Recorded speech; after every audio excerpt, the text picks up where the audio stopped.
channel, so I would consider myself a pretty avid reader. Lately, I've been reading like 5-ish books a month, which is a lot for me, but I've been really getting back into it. And whenever someone asks me what my favorite book is, because I feel like it's a pretty common question to get as a reader, always one book comes to mind, but I haven't read that book in 4 years. No, 3 or 4 years.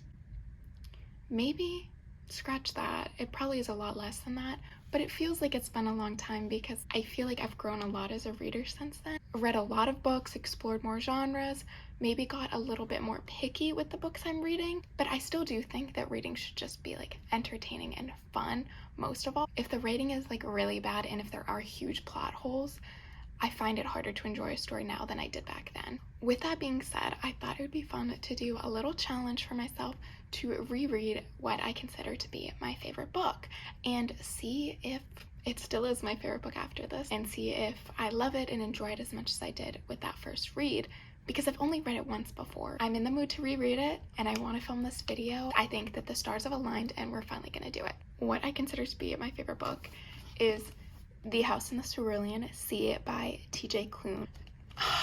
It just fills my heart with so much warmth. It's such a good, lighthearted, fun read. I get that sort of childhood nostalgia with it. The feeling of like magic and just being a kid again. Ever since I read this book and since I loved the writing style and the characters and the world building and all that stuff, I've been wanting to go through and read all of T.J. Klune's books to see if they're similar. I do have Under the Whispering Door as well. I have such a pet peeve with books that have the half cover. It annoys me so much, and that's what the US paperback of this is. When I went to Norway over the summer, I got this book because it was the full paperback. I don't know if you can really see it, but The House in the Cerulean Sea is such a different cover than this one, and the font is very different, but the whole point of that was to say I have not yet read this book, but I did just finish In the Lives of Puppets. I read that on my Kindle, so I don't have the actual book. I didn't love it that much. It was about robots and stuff, which I just wasn't super interested in the first place, and then also I feel like it didn't wrap up nicely how I wanted it to. I will still read Under the Whispering Door, but first we are going to do House in the Cerulean Sea again. Enough chit chat, let's get into this. Hopefully this will be a nice little reading vlog and I'll give my thoughts periodically through it, and then at the end we'll come back and have the final reveal if this is still my favorite book or not.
Since I started reading House in the Cerulean Sea. I'm a good bit of the way in. Let's see. I am on chapter 8, page 127 out of. So there's 396 pages. I'm on 127. So like a third of the way. I'm loving it so much. It is so good. It's so wholesome and you can't help but love the characters, and I think that's one of the best parts about the book. And just the dialogue too, it just feels really real and natural, especially because he's interacting with so many kids. It feels like it's an actual interaction with a child, you know. Linus, the main character, he has an internal battle like throughout pretty much the whole book, and so we're starting to get a sense of that, and it's just really well written because he's battling with his job duties and also his humanity. That is, you know, really kind of the big conflict in the book, and it slowly builds. However, I didn't remember as much as I thought I did about the book. I had completely forgotten all of the different children's special abilities and powers, because obviously he's going to the orphanage here. And so all of the children there are very unique. And I forgot all of that about all of them. All that to say is that it's still like really entertaining and interesting for me. It's not repetitive because I forgot a lot of details. I completely forgot what Arthur's abilities were, and I still don't remember. So that's gonna be a fun little mystery for me, because that is one of the mysteries of the book. And it's like I'm reading it for the first time. So those are my thoughts so far. I don't want to speak too soon, but I'm already feeling as though this is going to continue to stay my top book. So I'm gonna read for a while tonight. I do hope to make some good progress in the next couple days.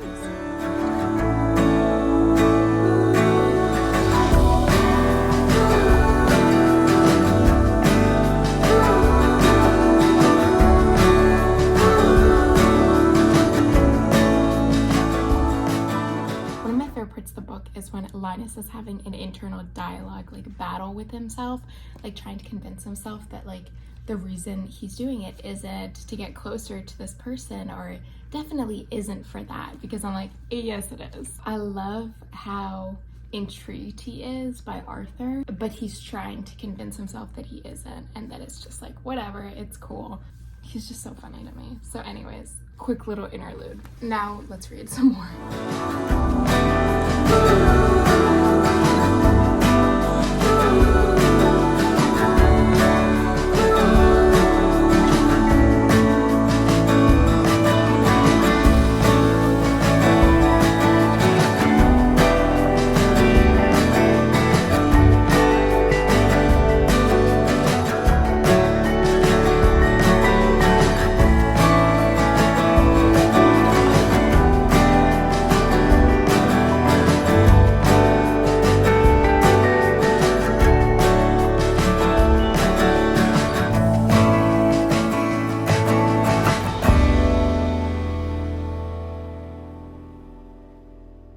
Okay guys, this is officially gonna be my last update. I'm so sorry if it is loud. The air is really coming out right now. Look how much we have left.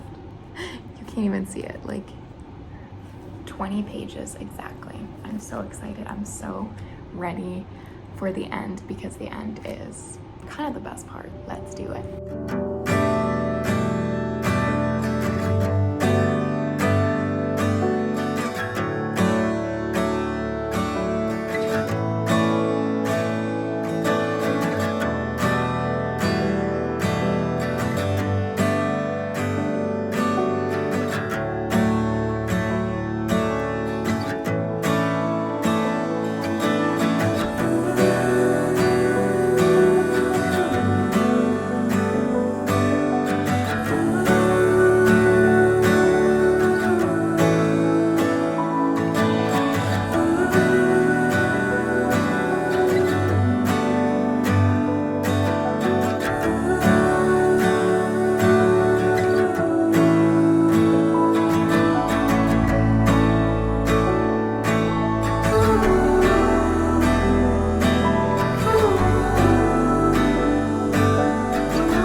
For my final thoughts on House in the Cerulean Sea. I cannot get enough of this book. It is so good. This read was like the first time around. My thoughts have not changed. I mean, who's surprised? I've just been raving about this book throughout the whole video. So I think it should be no shock that the final verdict is that yes, this is very much so still my favorite book.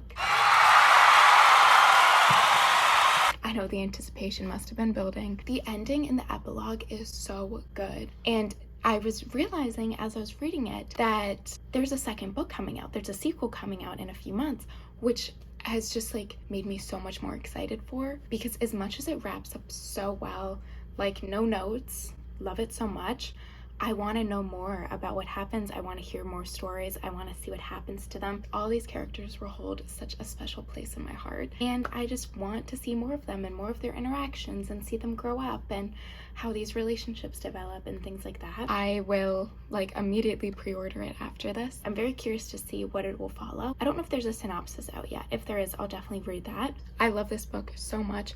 I would highly recommend everyone reads it. As you probably saw in the clip, I just couldn't stop smiling at the end. It's just so wholesome, and you can connect with these characters a lot. So it's just, I was getting so emotional at the end when things started, like pieces started falling into place. People were making like big decisions or having important conversations and things like that. You're just like, finally. So it is going to be a 5-star from me for the second time around. Anyways, thank you guys so much for watching. Let me know if you have any more bookish video ideas or things like that you want to see from me. I have a lot swirling around in my mind, and so I'll probably make some of them, but let me know if you enjoy more book type videos, because I personally, I love watching them, so creating them is super fun for me. Bye.